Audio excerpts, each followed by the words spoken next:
Antes que nada quiero agradecerle a Ale Noble, que es como la conozco yo, por la invitación. Me trajo aquí de intrusa porque estoy rodeada de médicos. Y entonces, bueno, pues les quiero hablar un poco de mi visión de los alimentos. Y sí, Ale Noble es mi amiga desde Kinder 1, o sea, desde ayer. Sí, está. ¿Qué va a salir? Bueno, originalmente Ale me invitó porque hay muchísimas dudas sobre este tipo de compuestos para bien y para mal. Los alimentos funcionales se definen como alimentos que dan al cuerpo algo más que solamente la función de nutrición. Pero entonces les voy a ver si ya... ¿No? Aquí sí cambia, pero allá arriba no. Ahí va. Bueno, entonces son funcionales porque dan al cuerpo algo adicional, algún beneficio adicional más allá de la nutrición. Sin embargo, pues hay mucha ciencia que todavía falta y muchos mitos asociados con este tipo de alimentos. De la misma forma, y yo espero que se queden tan entusiasmados con esta información que me vuelvan a invitar, porque en 30 minutos les voy a dar un recorrido express por un mundo que llevaría muchas semanas de posgrado. Mi siguiente transparencia en lo que empieza la presentación, pues es un disclaimer y yo hablo a nombre propio y a veces digo barbaridades. Y entonces, como a veces digo barbaridades, pues me gusta decir que son mi propia responsabilidad, no de la persona o la organización que me invitó.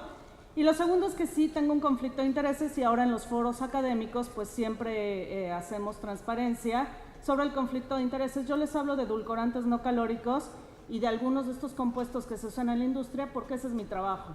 Y sobre mi escritorio han pasado las últimas aprobaciones de los últimos 15, 20 años de muchos edulcorantes, aditivos y algunos alimentos nuevos o novel que se han aprobado en México y Latinoamérica.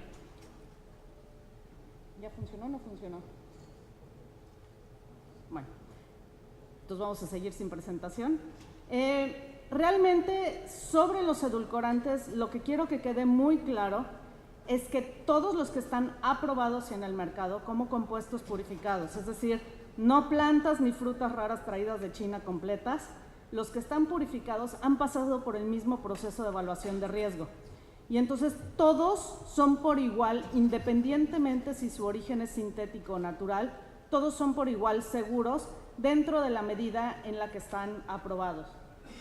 ¿Funcionó o ya no funcionó? 2 minutos, sigo platicando. Entonces, bueno, realmente si hablamos de edulcorantes, pues una de las cosas que tenemos que tener muy claro es que pues su uso está aprobado, pero solamente sirven para sustituir sabores dulces. Y en cuanto funcione eso, les voy a enseñar las definiciones legales.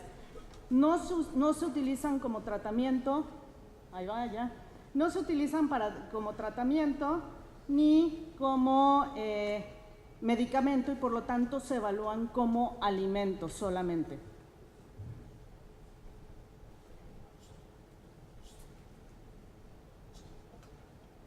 Tan lindas que estaban mis frutas del principio, por eso me estoy esperando.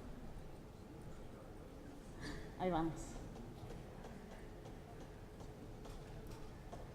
Pues seguimos hablando. Muy importante cuando se habla de sobrepeso y obesidad, porque una de las preguntas que siempre me hacen es, bueno, es que yo los consumí y subí de peso.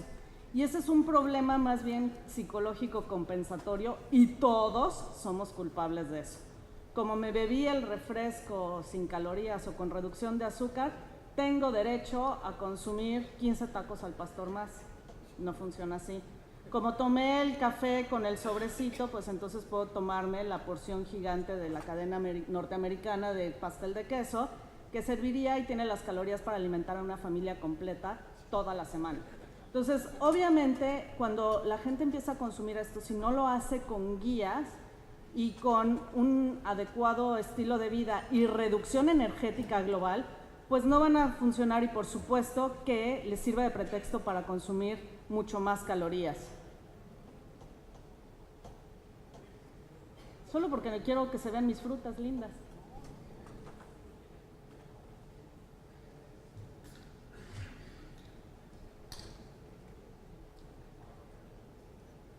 ¡Ay, qué lindas frutas! ¡Bravo! Ahí está el postre. Ahora ya nada más que le quiten lo de encima de las frutas y listo. Bueno, entonces ya hablamos del conflicto de intereses. Entonces vamos a ver la Ley General de Salud. Siempre me gusta poner un contexto legal porque en muchos casos pues se confunde mucho esta línea gris entre si son alimentos, son medicamentos, si sirven como tratamiento, qué pasa con un paciente diabético, en fin, ¿no?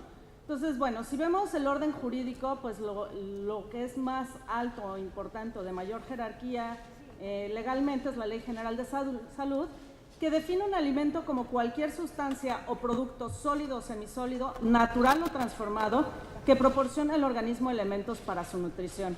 Es decir, los alimentos legalmente tienen una función fisiológica. Un aditivo alimentario, y cabe aclarar que los edulcorantes no calóricos son aditivos, es cualquier sustancia permitida, dice permitida porque obviamente ha pasado por todo este proceso de aprobación, cualquier sustancia permitida sin tener propiedades nutritivas que se incluya en la formulación de productos y que actúe como estabilizante, conservador, modificador de sus características organolépticas para favorecer estabilidad, conservación, apariencia o aceptabilidad. Todos los aditivos que han sido aprobados han pasado por una cantidad de estudios, algunos por ejemplo como los glicósidos de esteviol, pues tienen a sus espaldas más de 20 años de estudios de toxicología, 200 estudios, y en México después de los 20 años de estudios internacionales nos costó otros 6 años para la aprobación. Ahora, ¿dónde se ubican y por qué son diferentes a lo que normalmente ustedes observan o la información que ustedes tienen? Pues yo he tratado de poner un esquema para ubicar cómo se evalúan y en qué área pertenecen. Si vemos los tres conjuntos que tenemos al centro, lo primero es pues la genética, ¿no? Todos tenemos o nacemos con cierta propensidad a padecer ciertas enfermedades. Sabemos que los mexicanos tienen por ahí alguna propensión genética a padecer diabetes, pero esto se combina con el estilo de vida que puede incluir actividad física. Si vivimos en la Ciudad de México y vivimos estresados, si vivimos en el campo y tenemos alto desgaste físico, y la alimentación, que aquí siempre me gusta aclarar que es en cantidad y en calidad. ¿Qué quiere decir esto? Sobre todo cantidad es algo que no sabemos bien. Se calcula que el mexicano promedio consume más de 3,000 kilocalorías al día, cuando en realidad pues debería o necesitaría entre 1,600, 1,800 cuando mucho, ¿no? Entonces, hay veces que la cantidad que consumimos se asocia a la calidad, es decir, un vaso de 250 mililitros de cualquier bebida, incluida la fermentada de su predilección, no causa ningún problema. El problema es tomarse un cepelín todos los días. Dentro de la alimentación incluimos a los ingredientes que tienen función fisiológica y a los aditivos que tienen función tecnológica. Cabe aclarar que algunos aditivos comparten definiciones con ingredientes porque, por ejemplo, algunas gomas actúan como fibra, es decir, sí tienen una función fisiológica, pero aparte actúan como estabilizantes o agentes espesantes en los alimentos. Entonces, algunos sí se cruzan. En medio, si tenemos todo esto bien, pues tenemos lo que llamamos ahora el santo grial, que es el bienestar.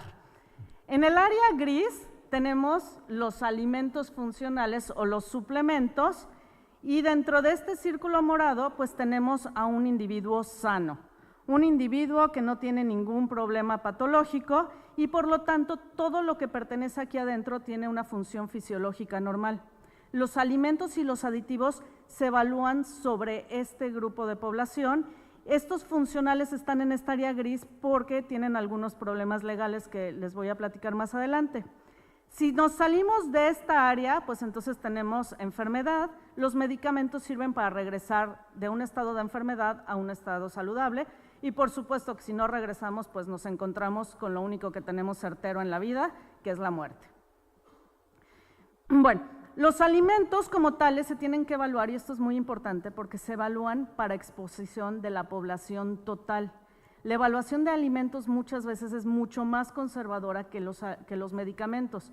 ¿Por qué? Porque yo tengo que asumir que cuando yo pongo un alimento en la alacena de una casa, lo puede consumir la familia completa, que incluye a la abuelita que a lo mejor tiene un problema de enfermedad, el niño chiquito, la mamá embarazada, y entonces siempre se evalúan para exposición en la población completa.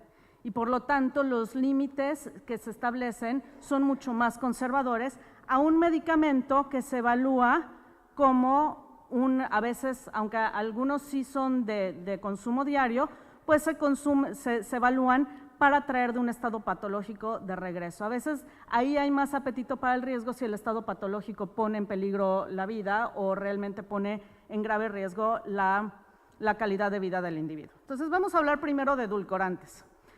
Legalmente los edulcorantes, les digo, son aditivos alimentarios, eso es decir que cumplen una función tecnológica. La función tecnológica es saber dulce. Para lo único que sirven es para sustituir sabores dulces, nada más. El Codex Alimentarius, que es la organización internacional que da alineamientos y aprueba aditivos, establece en sus principios generales que el uso de aditivos alimentarios está justificado únicamente si se ofrece alguna ventaja, no presenta riesgos apreciables para la salud. ¿Por qué apreciables? Porque el cero riesgo no existe y todo se hace con filosofía de evaluación de riesgo. No induce error a estos, es decir, no es posible o no se debe pintar especias oxidadas con un color rojo brillante para hacerlas parecer que son frescas, o carne en estado de descomposición pintada, no estaría permitido, y cumple una o más funciones tecnológicas establecidas por el Códex. Ahora, ¿por qué necesitamos tanto? Por muchas razones, algunas tecnológicas. Una que a mí me gusta porque hablamos de sabores dulces es la percepción de sabores dulces. ¿Para qué sirven para los individuos? Para que puedan consumir sabores dulces sin necesidad de tener el efecto metabólico o la carga energética de los sabores dulces. Pero todos son diferentes porque son moléculas diferentes. En esta gráfica, donde no se ve muy bien la leyenda, esta es nuestra percepción de la sacarosa. Ustedes pueden ver que con la sacarosa, si consumimos muy poquita, sabe poco dulce. Conforme aumentamos la concentración, linealmente sabe mucho más dulce. Todos estos son individuos que prueban la sacarosa y, como ven, a todos los humanos la sacarosa o el azúcar de mesa nos sabe igual. Sabe dulce y nos sabe dulce directamente proporcional al aumento en la concentración. Todos los demás edulcorantes no calóricos se comportan de manera diferente, y esto también tiene que ver con por qué algunos pacientes nos dicen es que a mí no me gusta ese sabor, a mí no me gusta el otro sabor, y también es mi mejor manera técnica de explicar que en la industria de alimentos nos es absolutamente imposible formular con excesos. Es absolutamente imposible formular con excesos porque no sabe bien, y para que podamos vender un producto tiene que saber rico. Si no, aunque sea lo más saludable del universo, se va a quedar en la mesa, en el anaquel o en el estante de la tienda. Fíjense, este es el aspartame. Ustedes pueden ver igual, aumenta la concentración, pero la percepción de sabor dulce a cierta concentración se aplana, es decir, ya no sabe más dulce, y en algunos casos cuando se satura o ya no sabe más dulce, se activan los receptores de sabores amargos, y entonces no solamente no sabe dulce, sino que sabe muy feo. Y ustedes pueden ver que hay algunos individuos que les sabe bien, y otros que por más aspartame que les demos jamás les va a saber dulce. Es el individuo que nos dice, eso a mí no me gusta ni me sabe rico, no quiero eso. Aquí tenemos a la sucralosa, o lo que normalmente está en los sobrecitos amarillos, y ustedes pueden ver que hay menos individuos que no les sabe, pero igual se aplana muy rápido la curva. Estos son los estebiócidos o los derivados de la planta de stevia, y ustedes pueden ver que incluso el mismo individuo tiene mucha variabilidad en la percepción del sabor. Y entonces hay individuos que un día les sabe bien, pero otros individuos no les sabe bien. Y ustedes pueden ver que se aplana muy rápido, y uno de los grandes problemas con estos compuestos es que saben dulce permanentemente. Yo digo que es como abrazar a la tía viejita que usó agua de rosas a las 7 de la mañana y a las 7 de la noche te sigue oliendo todo agua de rosas. Entonces, formular productos con este compuesto es muy difícil, por eso es que no lo ven mucho en el mercado. Esta es la sacarina, que igual sabe muy feo, pero tiene muy poca concentración en donde realmente sabe dulce. También es cierto que algunos de estos compuestos, por ejemplo el aspartame, que es un dipéptido, como es un dipéptido se comporta como proteína, Y entonces, como se comporta como proteína, si lo ponemos en un medio ácido, agua de Jamaica, agua de limón, rápidamente se descompone y deja de saber dulce, sabe feo. Si lo calentamos, pues igual como proteína, se desnaturaliza y entonces genera compuestos que ya no saben dulces. Entonces, también por eso es que en la industria de alimentos se buscan diferentes alternativas tecnológicas para diferentes aplicaciones. Ahora, todos están evaluados con el proceso de análisis de riesgo, que tiene que ver con un proceso que se usa a nivel internacional, es decir, todos usan este mismo proceso, y se usa para evaluar aditivos, ingredientes nuevos o también contaminantes de origen natural, como por ejemplo la aflatoxina, que es un cancerígeno de origen natural, o residuos de medicamentos veterinarios o residuos de plaguicidas. Consta de 3 eventos muy independientes, pero que se interrelacionan entre sí. Y bueno, podríamos hablar 3 días de esto, pero les voy a nada más dar una explicación rápida del proceso. Lo primero que se hace es la evaluación de riesgo, y les tengo algunas láminas sobre los edulcorantes. Esta evaluación de riesgo es absolutamente ciencia, es absolutamente objetiva. Yo puse en un estudio una dieta con un compuesto y evalué cuántos animales se murieron y cómo se murieron los animales. Son números y es absolutamente objetivo, desapegado de cualquier otro juicio. En toxicología y para probar aditivos alimentarios, en esta fase se aumentan las dosis a manera extrema, que a veces es muy difícil porque para alimentos todo tiene que ser exposición vía oral, se eleva hasta encontrar una concentración en la que sí hay un evento toxicológico, que puede ser cáncer o algún efecto, porque eso nos da datos confiables para poder tomar decisiones sobre los límites en los que está aprobado un compuesto. Simplemente ciencia y evidencia.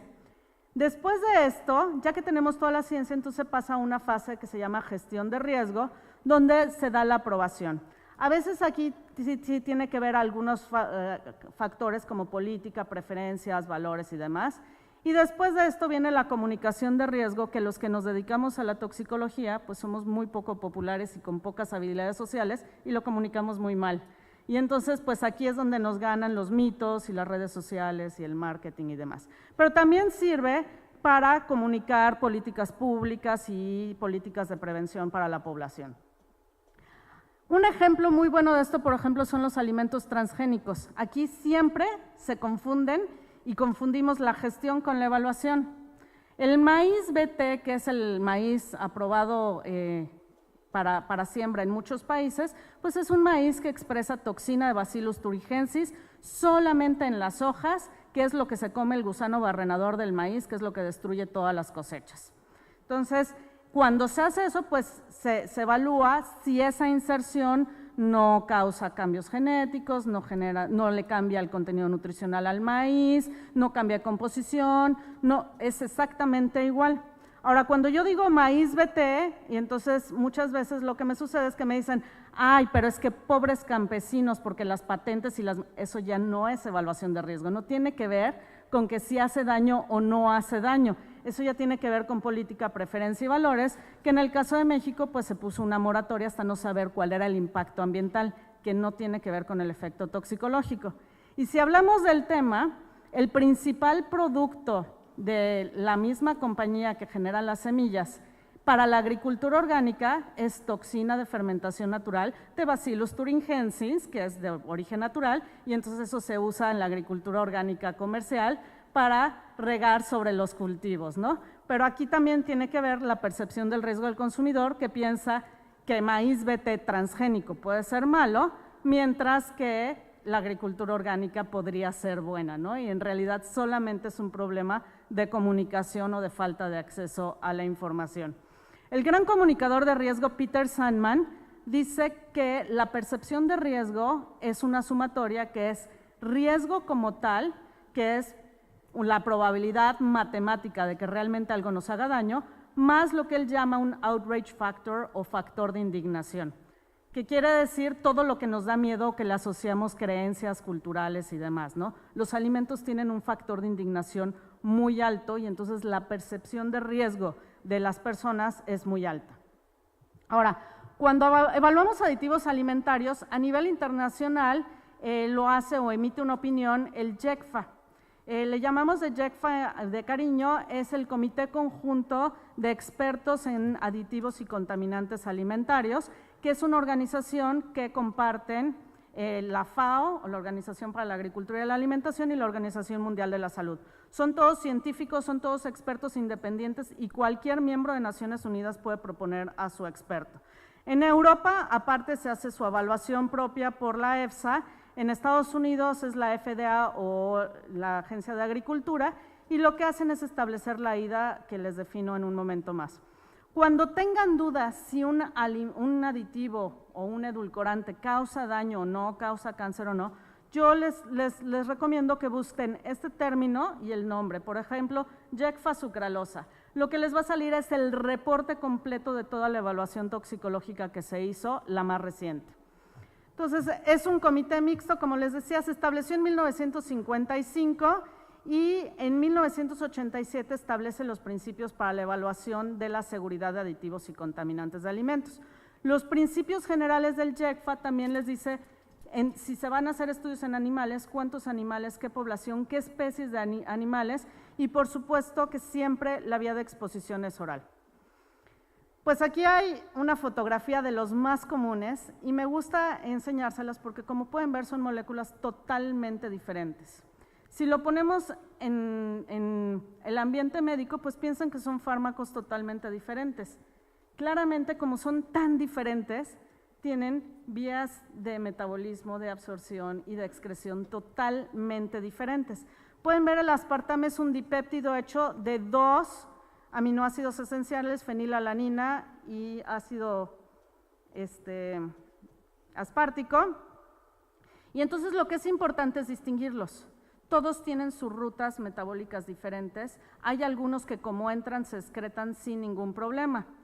Entonces, cuando lean un artículo que los generalice, artificial sweeteners o cualquier otro compuesto que está presente en alimentos, aditivos, compuestos artificiales, los colorantes artificiales, duden de ellos, porque siempre tienen que pensar que son moléculas totalmente diferentes. Ojalá con una infinidad de moléculas lográramos un efecto adecuado, ¿no? Entonces hay muchos estudios, por ejemplo, el estudio sobre microbiota del grupo de Suez puso aspartame, sucralosa y sacarina en el primer modelo que estudió en el laboratorio, pero como sacarina dio el efecto que él estaba buscando, decidió usarla como modelo, siguió todos los estudios con este modelo de sacarina y luego extrapoló y dijo que esta molécula y esta molécula hacían exactamente lo mismo. Tiene un error metodológico muy complicado, independientemente de que hizo un estudio clínico con 7 individuos, de los cuales 4 demostraron un efecto y 3 demostraron el otro efecto, y concluyó de manera determinante que como 3 mostraban el efecto que él buscaba, entonces sí afectaba la microbiota. Ahora, para que se puedan estudiar estos compuestos, pues hay que saber cuáles son todas sus características, que incluyen todas las características fisicoquímicas, la pureza. El KOW es muy importante porque nos indica, ese número nos indica si atraviesan membranas o no. Si no atraviesan membranas, a menos que se describa un sistema transportador específico, no hay manera de que lleguen a ciertas partes del cuerpo. La sucralosa, como se consume, el 85% sale directamente por el tracto gastrointestinal sin nunca transformarse ni metabolizar absolutamente nada. Ahora, para que se llegue a una aprobación tiene que pasar por todo este proceso, que va desde los estudios in vitro con bacterias y células, que aquí filtran. Si aquí en estos estudios, sobre todo en prueba de Ames, sale algo con potencial mutagénico, el proyecto se aborta. No sigue ese compuesto aunque sepa rico, aunque tenga un potencial. Después de esto, y a mí me parece que es el clave y es el que casi nunca se reporta, se hace lo que se llaman los estudios ADME, absorción, distribución, metabolismo y excreción, para saber exactamente cómo se absorben, cómo se metabolizan, en qué se convierten, cuáles son los metabolitos principales y cómo se excretan. De tal manera que se sabe perfectamente antes de seguir si se bioacumulan.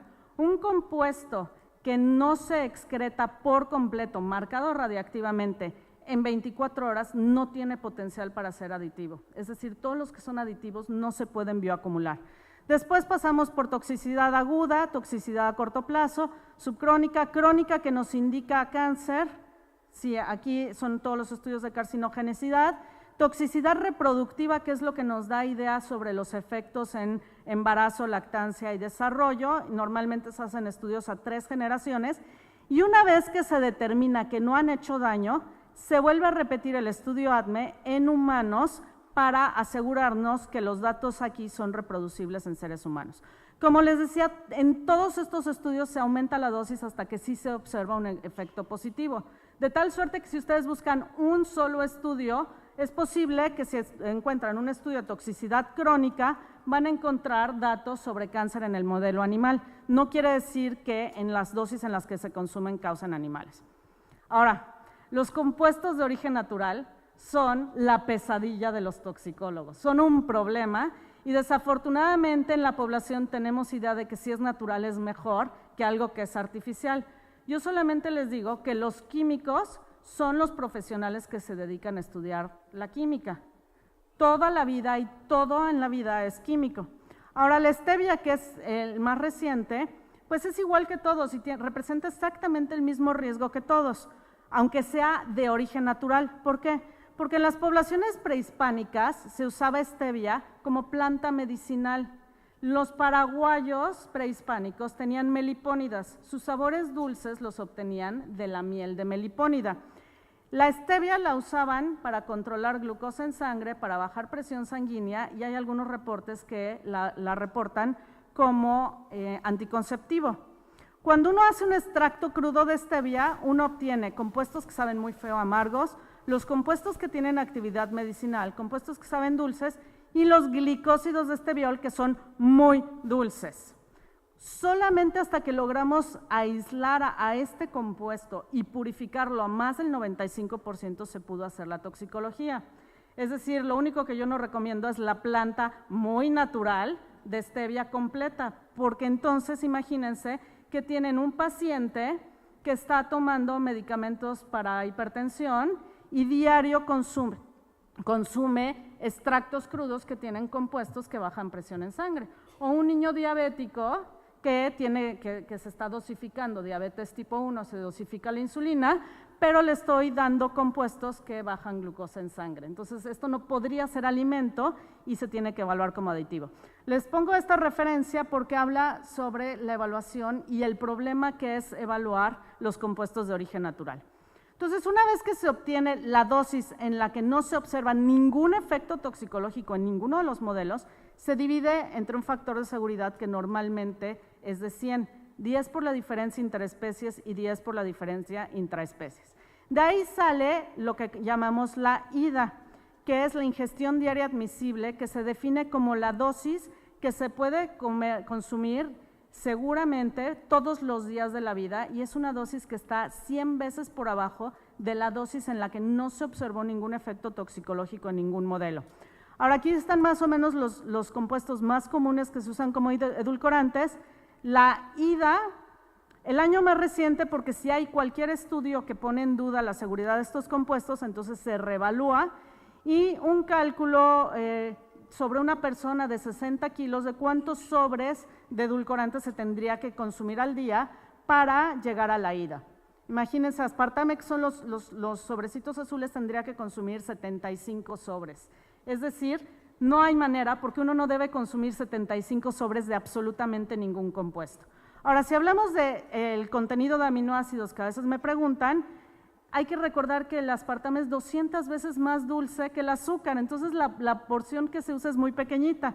Fíjense, este es el contenido de ácido aspartico en una bebida de 355 mililitros contra pechuga de pollo, 100 gramos de pechuga de pollo a la plancha sin grasa, que tendría 2.578 miligramos contra los 72 del aspartame, leche descremada 948 y un plátano 133. Entonces, obviamente el aporte de ácido aspartico en la dieta pues no es significativo. Lo mismo con la fenilalanina, que a veces la industria comete el error de decir ahora sin fenilalanina como si fuera un problema, un aminoácido esencial.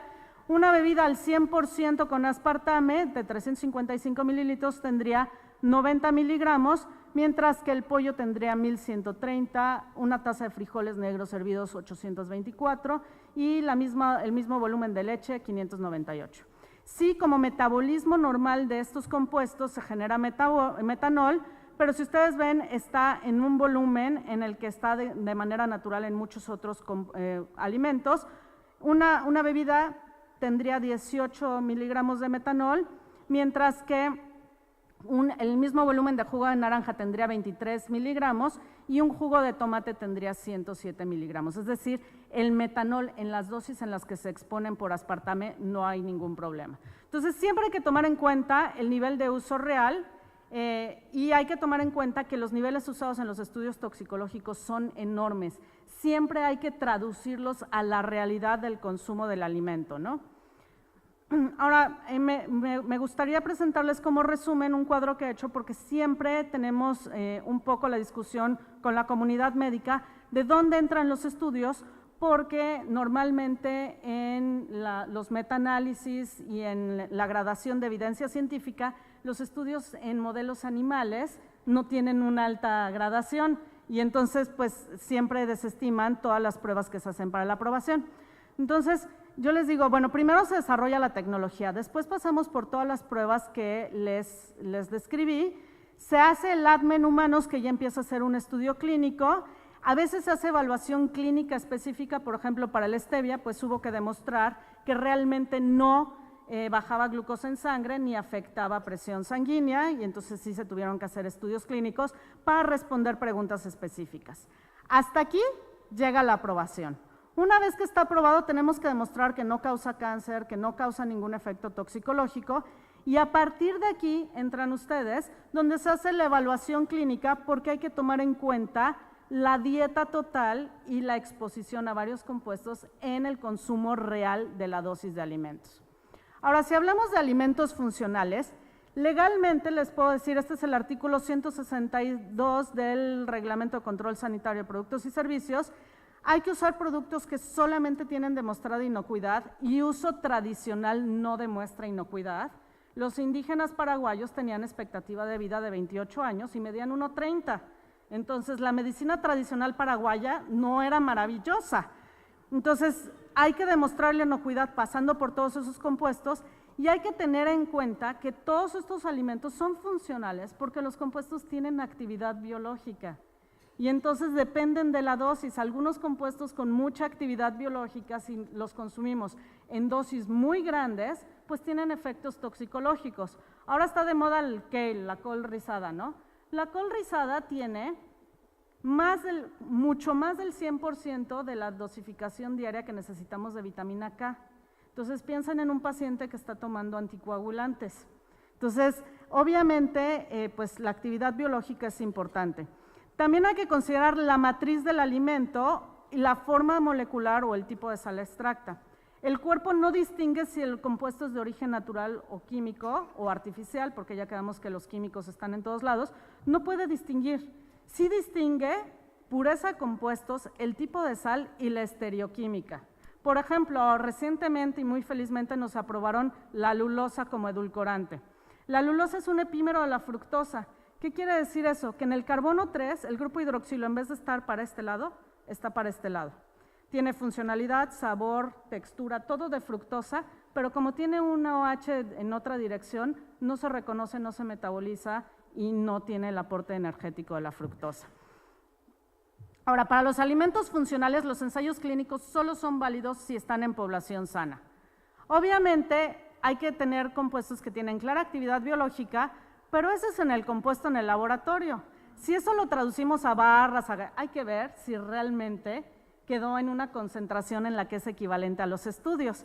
Y también hay que extrapolarlo a la realidad de consumo. Yo cada vez que leo que los compuestos del agua de Jamaica curan cáncer y ese tipo de cosas, pues lo llevo a la realidad de consumo, ¿no? Y hay veces que lo que era representativo en un modelo animal, pues resulta que la persona tendría que tomarse 6 pipas de agua de Jamaica todos los días para obtener exactamente el mismo efecto biológico. Tiene que ser medible y correlacionable. En México no está permitido decir que los alimentos previenen, curan o tratan enfermedades, eso es ilegal. Pero si queremos ver algunos otros protocolos de aprobación de claims funcionales, pues podemos ver a la Unión Europea, que dice que tenemos que tener un biomarcador que nos dé una dosis de respuesta y que nos ponga en un lugar donde el efecto es deseable y no hay efectos colaterales o secundarios. ¿Cuáles son las tendencias para sobrepeso y obesidad? Pues productos que promuevan la saciedad para tratar de bajar el consumo ese de 3.500 o de más de 3.000 calorías, ¿no? Entonces, aquí vienen las proteínas, las fibras. Hay algunos extractos de especias que funcionan como moduladores del apetito, pero otra vez, para extraerlos y purificarlos, pues funcionarían más como remedios herbolarios y no tanto como alimentos, ¿no? Obviamente la moderación es muy importante y si ustedes solamente cambian de hábitos y controlan porciones, pues ahí obtenemos mucho beneficio, ¿no? Quería hablarles más a profundidad de esto, pero se me está acabando el tiempo, pero les quiero mostrar cómo el jarabe alto en fructosa pues tiene exactamente la misma concentración de glucosa y fructosa que los demás productos que saben dulce, ¿no? Entonces, un refresco tiene 55% fructosa, 42% glucosa. Si ustedes ven este jarabe de agave, tiene 70% de fructosa, pero en las tiendas orgánicas naturistas lo recomiendan para diabéticos cuando tiene pues mayor concentración de fructosa que una lata de refresco normal. Lo mismo en las mermeladas, se declara sin azúcar, por eso no tiene validez legal, porque si ustedes ven, pues tiene el mismo contenido energético y la misma cantidad de hidratos de carbono, ¿no? Entonces, si tenemos alimentos con contenido de alto contenido de compuestos específicos, pues hay que ver si realmente se traducen a la realidad de consumo. Y bueno, hay algunos extractos estandarizados, como los de moringa o los de cúrcuma, que se están empezando a usar, pero siempre estandarizados porque no sabemos cómo van a funcionar en la dieta total. Y aparte, porque algunos compuestos, y me parece que lo trae aquí, las avenantramidas de la avena, son los compuestos que tienen que ver con reducción de presión sanguínea y demás, pero el problema es que son fitoalexinas, eso quiere decir que son compuestos que usa la avena para defenderse de algo. Y entonces, dependiendo de qué le haya pasado a la avena cuando estaba creciendo, pues la concentración varía muchísimo. Y entonces, aunque comamos avena todos los días, sí tiene la fibra y otros compuestos de saciedad, pero no necesariamente estamos obteniendo la concentración adecuada de estos compuestos. Entonces, los edulcorantes todos son seguros. ¿Cuál es el mejor? El que sepa más rico, solo en combinación con dieta correcta y estilo de vida saludable. Los alimentos funcionales tienen complejidad legal, solamente se pueden usar en concentraciones que forman parte de la dieta, pueden ayudar a sustituir otros alimentos. Para concluir, hay que promover consumo de productos que nos den saciedad, una variedad de compuestos, cada color, cada olor. Obviamente, si aumentamos el consumo de frutas dentro de esta dieta correcta, pues tenemos variedad de colores. Hay que enseñarle al paciente a leer el etiquetado y sobre todo practicar la moderación. Porque para concluir, siempre concluyo con alguna frase y me gusta mucho esta de Virginia Woolf que dice que uno no puede pensar bien, amar bien o dormir bien si uno no ha comido bien. Entonces, los invito a que le perdamos el miedo a los alimentos y consumamos una variedad. Gracias.